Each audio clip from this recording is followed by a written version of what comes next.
thing you want to do in life, that thing that you want to do to help people to grow and make money, you could relate to that. That desire, that itch, it is God's proof sent to you before you were even born to let you know that you can have it. Whatever thing good you want, you can have it. Work hard to get it. And when you get it, reach back, pull one, reach one, teach one. Do not only aspire to make a living, aspire to make a difference. And I think this is very pivotal for our conversation today. Success does not only mean carrying money in your pockets and the bank account that is packed with money in there, but it's the positive difference that will impact the life of others. That is what makes us special. It is what makes us different in our abilities, in our career. When I was walking the streets of Hollywood, I saw that there were names that are on the floor, and on that names are stars. Those stars and those names reflect the people who are very intentional in life, and they have an impact, positive impact in the life of others. When I was watching the Super Bowl halftime event of 2025, I watched Kendrick Lamar. He didn't mean anything to me.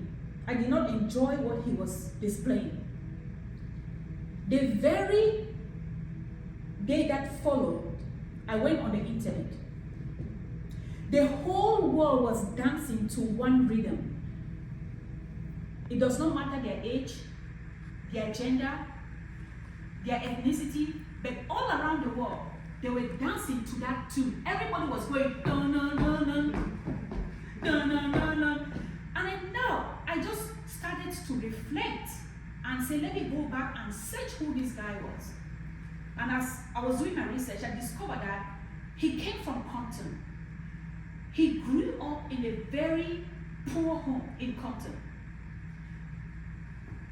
And he has built himself, his passion, he carried it out, so much so that his career has led him to be in Hollywood. He does not smell like Compton anymore. He is formed to the full version of what he was called to do. And the whole world celebrates him. We are all called. You are called. I am called. We are called to be that star. Our star cannot be only written down on the floor so people can walk and look at. Our star is written in our career. It is written on that passion that is in you. It is written in all your endeavors in life. And one day we will have that moment. The thing about life is, like Dr. Clara was saying, at the point of death, what do you leave back? As we were driving down the freeway, Oliver was talking about people that have built this world so beautiful, that we are enjoying. What are we leaving behind for those to come? And that touched me.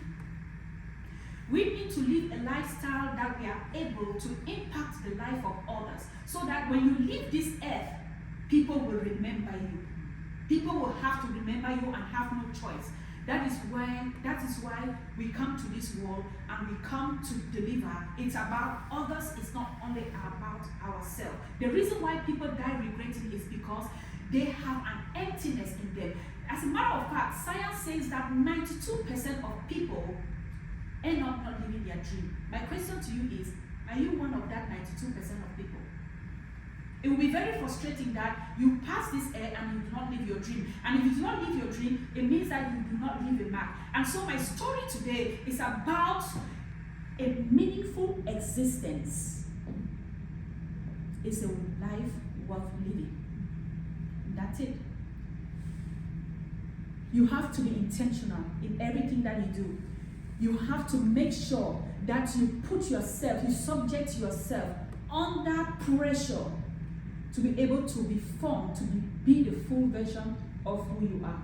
And when you do that, know that you are in a place where they call you successful. And success is not measured by the amount of money that is in your pocket, but by the impact that you have in the life of so many people. So let's not accept what the enemy has put upon us. Let's not accept anything that the enemy has put upon us, but let us rise up from that failed position. Let's rise up from that failed relationship. Let's rise up from anything that wants to make us go down. And when we rise up, we will know that a meaningful existence is the only life worth living.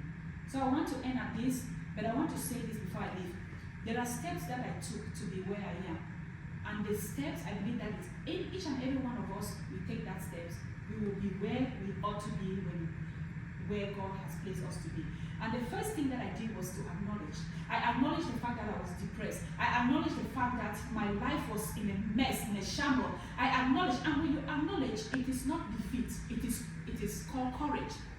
Not everybody that faces a downfall have that courage to face their failure. And when you cannot change anything that you cannot confront. So when you acknowledge it, you are acknowledging that you are in a position where you are, but you are going to move forward. And the second step that I took was to make a decision. A decision is not a hope, it's not a wish. It is something that you're very intentional about it. You write it down, you put it somewhere in your wall, you read about it every single day. And the very third step was to take an action. You know the difference between those who take action and those who dream. About those who dream and those who are successful is action. If you take an action, then it means that you will reach where you are. And actions does not mean that you take big steps. You take baby steps. Like when I started, I took the first step, I took the second step, I enrolled, I studied, I failed, I picked up myself, I advanced, and then I built. That is action. We need to be intentional when we take action. And the fourth step is to reach back, like Denzel Washington said. You reach back, you're reaching back because as you reach back, you see that there are so many people, thousands of people still sitting at the place where you were once was. And you have to pull them up. You have to be their cheerleader. You have to encourage them so that they can come up.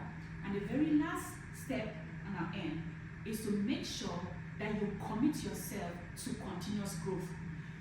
The full version of you is not what you have achieved now. The full version of you is your constant research. It's your constant trying to know more. Because you see, technology today, it changes. And so you need to be constantly and build yourself so that you can be the full version of who God has called you to be. And when you do that, you will see that a meaningful existence